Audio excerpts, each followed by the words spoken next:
اللہ رب العزت نے جو تم سے سوال کر لیا کہ اپنی میری قدرت کو پہچانو، آپ خون کو دیکھو، آسمان کو دیکھو، پہاڑ کو دیکھو، دریا کو دیکھو، زمین کو دیکھو، اس کے بعد اللہ رب العزت کہتا ہے فذکر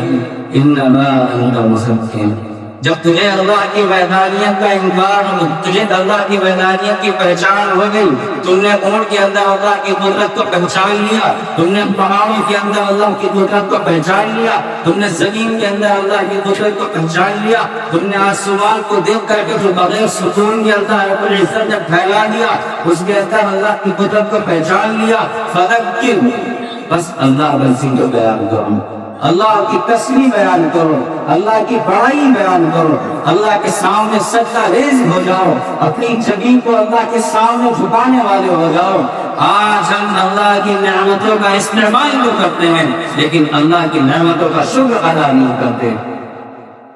اللہ کی نعمتوں کو ہم ہر وقت استعمال میں لاتے ہیں لیکن اللہ کی تسبیح بیان کرنے کے لیے ہمارے پاس ٹائم نہیں ہے۔ وہ اللہ رب العزت جس نے تمہیں دنیا کے اندر بھیجا ہے، تمہیں زندگی دی ہے، تمہارے ہاتھ پاؤں پیر سالم بنائے ہیں، تمہیں دیکھنے کے لیے آنکھیں دی ہیں، تمہیں سونگنے کے لیے چاچنے کے لیے ناک دی ہے، اور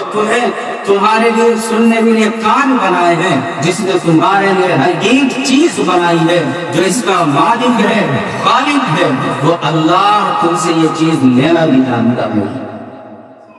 وہ اللہ تم سے یہ چیزیں چھیننا بھی جانتا ہے۔ اگر اللہ کی زمین پر رہ کر کے اللہ کی وحدانیت کو تم نے اللہ کے سامنے سجدہ ریز نہیں ہوئے، آسمان کے نیچے اس کی زندگی گزارنے کے بعد اگر اللہ کی تسبیح تم نے بیان نہیں کی، اللہ کی دی ہوئی نعمتوں کا استعمال کر کے اللہ کا شکریہ ادا نہیں کیا، تو یاد رکھنا وہ اللہ ہے،